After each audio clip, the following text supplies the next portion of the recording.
ഇന്ത്യയ്ക്ക് അണ്ടർ-19 ലോകകപ്പിൽ 6ാം കിരീടം സമ്മാനിച്ചതിൽ ഏറ്റവും കരുത്തായത് വൈഭവ് സൂര്യവംശിയുടെ വിസ്മയ പ്രകടനമാണ്. ഫൈനലിൽ ഇംഗ്ലണ്ടിനെതിരെ 175 റൺസ് അടിച്ച വൈഭവ് നിരവധി റെക്കോർഡുകൾ പഴങ്കഥയാക്കി. ഇന്ത്യയുടെ ഭാവി ഈ 14-കാരനിൽ ശോഭനമെന്ന് വിളിച്ചോതുന്ന പ്രകടനമാണ് ലോകകപ്പിലും കണ്ടത്.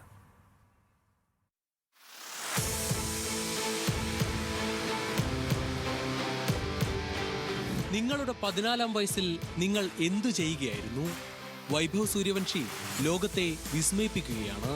അതും ലോകകപ്പിൽ കലാശപ്പോരാട്ടത്തിൽ ഉജ്ജ്വല സെഞ്ചുറി കുറിച്ചുകൊണ്ട്. അണ്ടർ-19 ലോകകപ്പിന് എത്തിയപ്പോൾ മുതൽ 14-കാരന്റെ പേരിൽ റെക്കോർഡിന്റെ കണക്കുകൾ ഒരുപാടുണ്ട്.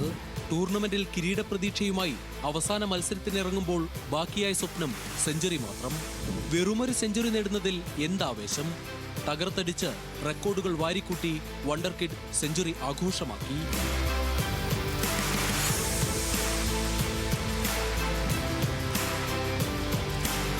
അൻപത്തിയഞ്ച് പന്തിൽ 100-ലെത്തിയപ്പോൾ അതിവേഗം സെഞ്ചുറി നേടുന്ന ഇന്ത്യക്കാരനായി വൈഭവ് സൂര്യവംശി.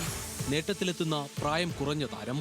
അണ്ടർ-19 ലോകകപ്പ് ഫൈനലിൽ 150 റൺസ് പിന്നിടുന്ന ആദ്യ താരം. ഒടുവിൽ 175 റൺസുമായി മടങ്ങുമ്പോൾ ഫൈനലിൽ ഏറ്റവും അധികം റൺസ് എന്ന റെക്കോർഡ്.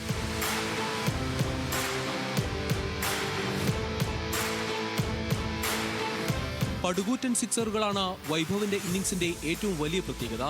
15 സിക്സറും 15 ബൗണ്ടറികളുമാണ് ഫൈനലിൽ മാത്രം വൈഭവ് നേടിയത്. ടൂർണമെന്റിലാകെ നേടിയത് 30 സിക്സറുകൾ.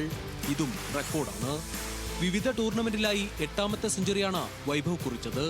ഇതിൽ 6 എണ്ണവും 6 വിവിധ രാജ്യങ്ങളിലാണെന്നതും പ്രത്യേകത. മാർച്ച് 27-ന് 15 വയസ്സ് തികയുന്നതോടെ ഇന്ത്യൻ സീനിയർ ടീമിലേക്കും വൈഭവിന് വിളിയെത്തും. Sports desk, news Malayalam.